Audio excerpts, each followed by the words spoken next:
Bismillahirrahmanirrahim. Assalamualaikum warahmatullahi wabarakatuh.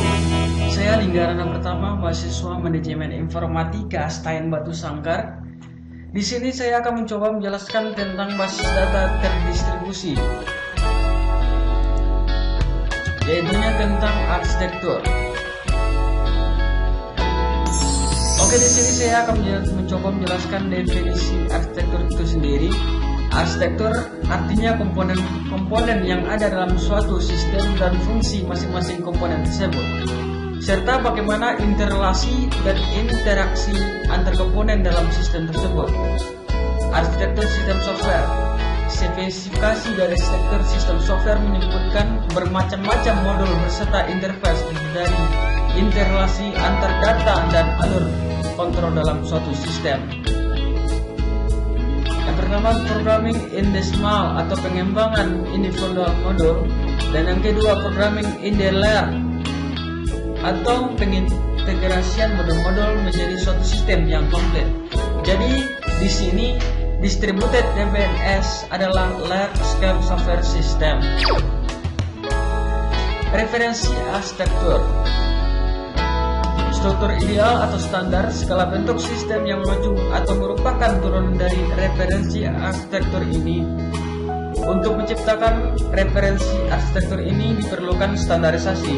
Contoh OLSI model yang merupakan referensi arsitektur dari Wide Area Computer Network.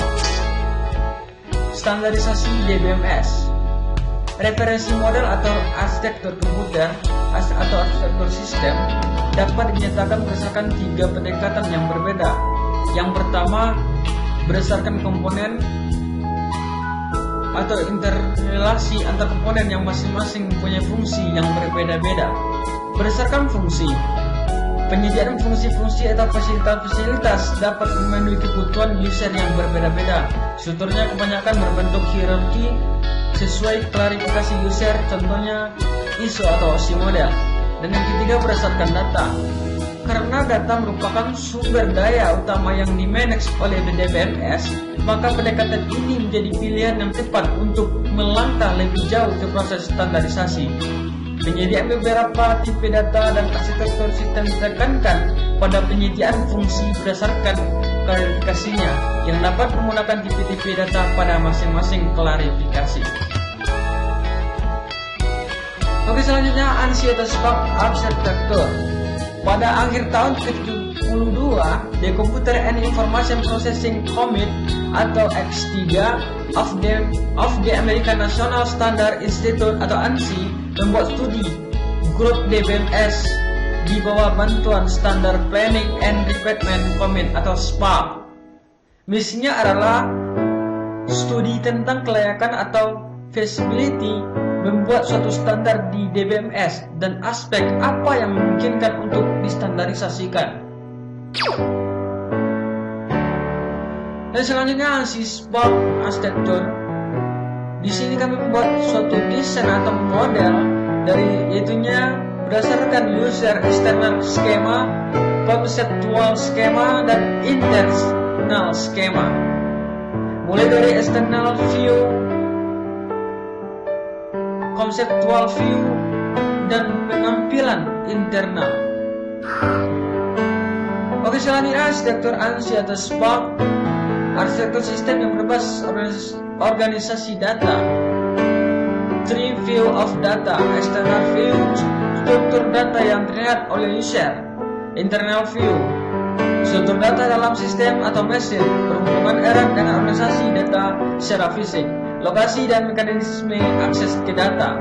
Conceptual view yang tergolong ke dalam conceptual view ini yang menjembatani definisi abstrak dari database, representasi data, dan relasi antar data tanpa memperlihatkan kebutuhan setiap aplikasi atau keterbatasan media penyimpanan.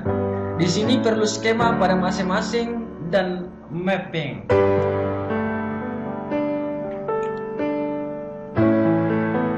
Oke, di sini ada contoh dari conceptual schema itu sendiri, yaitu relation M. Contoh dari pembentukan suatu DBMS Conceptual Schema. Di sini dapat dilihat mulai dari relation M, relation P, relation prod, relation ASG. Internal schema. Di sini kami juga menampilkan internal schema, contoh dari internal schema itu sendiri. Internal schema contoh satu ada di sini. Create a budget view from the prod relation. Create view budget to name dot. I select pname budget from prod. Contoh yang kedua di sini juga ada.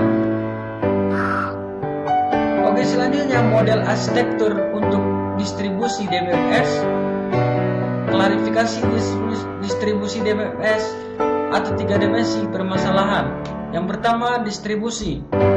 Lokasi komponen sistem di suatu tempat atau tidak. Heterogenes atau heterogenitas.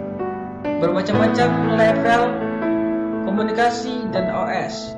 Yang terpenting di sini ada data model query, language, transaction management, algoritma.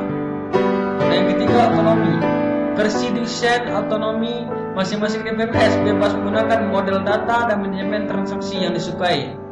Versi communication otonomi masing-masing DBMS menentukan apa yang bagaimana cara berkomunikasi dengan DBMS lain. Versi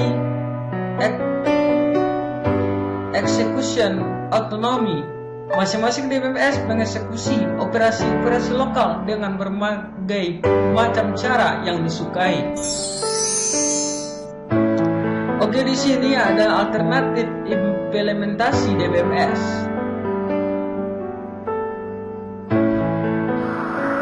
Nah, selanjutnya distribusi database referensi arsitektur data atau organizational view atau penampilan organizational view itu sendiri.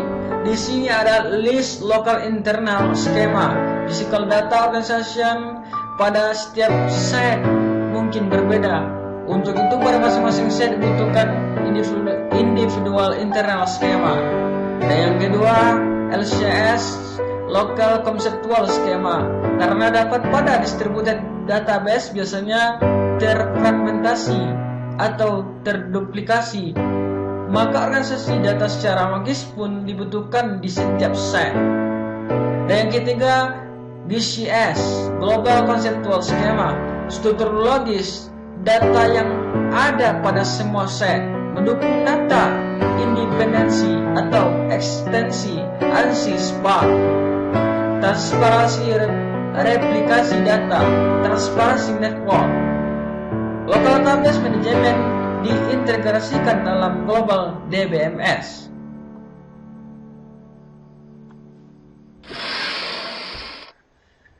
Oke, selanjutnya komponen distribusi DBMS atau peer-to-peer. Di sini kami menggambarkan yang pertama user processor dan yang kedua data processor. Di sini kita juga dapat melihat tentang database atau data processor tersebut, dan juga di sini user request atau sistem responses. Di sini saling keterkait antara satu dengan yang lainnya, user processor dengan data processor. Oke, selanjutnya komponen-komponen distribusi DBMS atau peer-to-peer.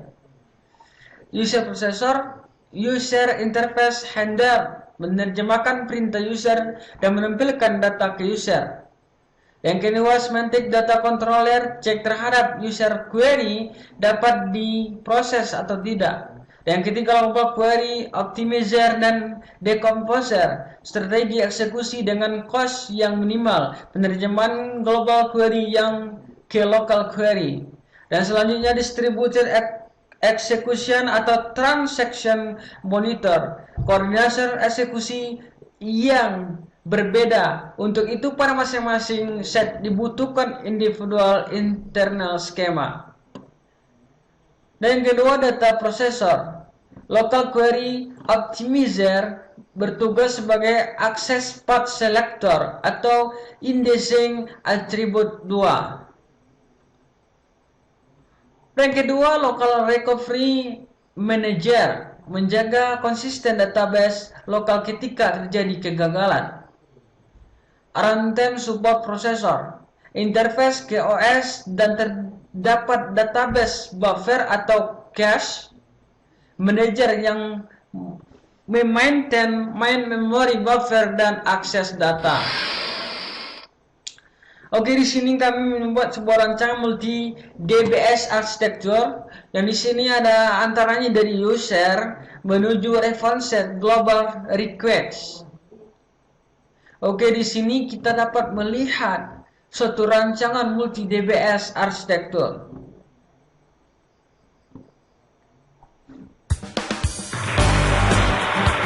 Oke, sekian, terima kasih. Saya enggak Ananda pertama mengucapkan banyak terima kasih. Semoga sebuah rancangan, sebuah ilmu yang saya tampilkan ini dapat bermanfaat bagi masyarakat dan seluruh yang melihat tayangan ini. Oke, sekian, terima kasih dan sampai jumpa. Semoga Anda puas dengan tayangan saya kali ini. Sekian, terima kasih. Assalamualaikum warahmatullahi wabarakatuh.